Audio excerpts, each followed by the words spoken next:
Want to make an edit on this trend, but you don't know from where to start? No worries. In this video, I'll show you how to make this new trend edit.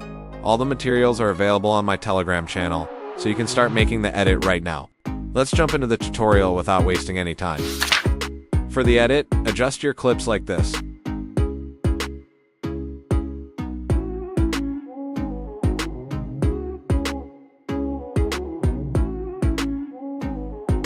For the transition of first beat, create a freeze frame of the first clip and drag it to the second layer. Select the split mask and set its rotation to -90 degrees. Copy the overlay and paste it above the second layer. Set the second overlay's mask to reverse. Now add one keyframe at the beginning of the clip and one keyframe at the ending of the clip for the both overlays. Set the first overlay's position X's value to -1930. Then set the second overlay's position X's value to 1930.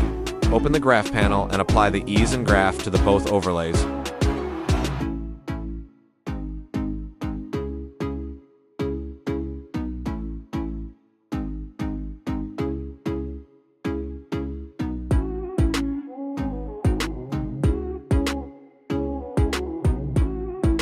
For the transition of the second beat, create a freeze frame of the clip and drag it to the second layer.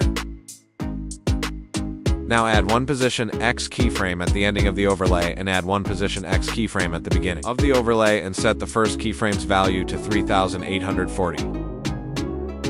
And now apply the flow to graph. I've already made a video on how to make flow to graph manually on Capcut Pc. You can check out the video if you haven't watched yet. The link of the video is available in the description.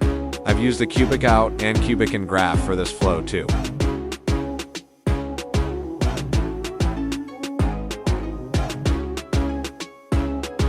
Now copy and paste the overlays on the next two beats.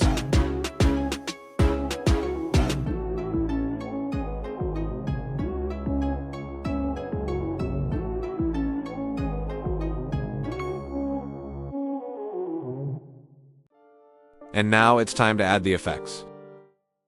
Add the shaky glitch effect and set the strength to 10, speed to 60.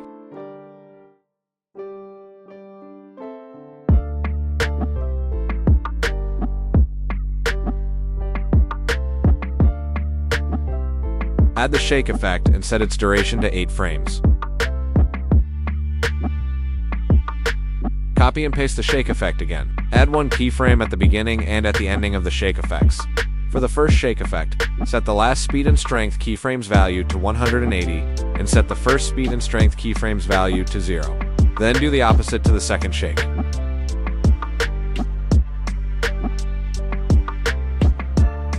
Copy the shakes and paste it again above the first shake's layer. Now add the oblique blur effect and make the oblique blur layer start 3 frames before the shake layer, and extend its out point so it ends 3 frames after the shake layer. Set the rotate's value to 50 and blur's value to 100.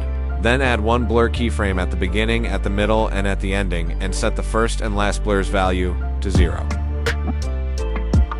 Copy the oblique blur effect and paste it 2 times. Now copy all the effects and paste them on all the beats.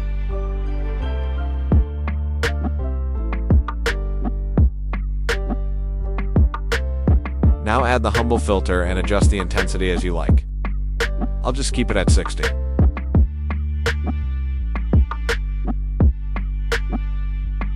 Select everything and create a compound clip. Now add motion blur and set the blur's intensity to 60. Wait for a few minutes. And boom, your edit is ready. So, let's see the preview.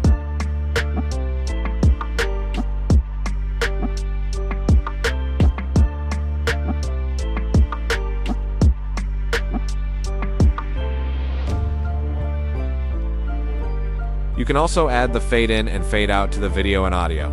It's optional, but it looks good when you apply it. I'll only add the fade out animation to the video, and as you can see, I've already added the fade in and fade out to the audio. So that's it.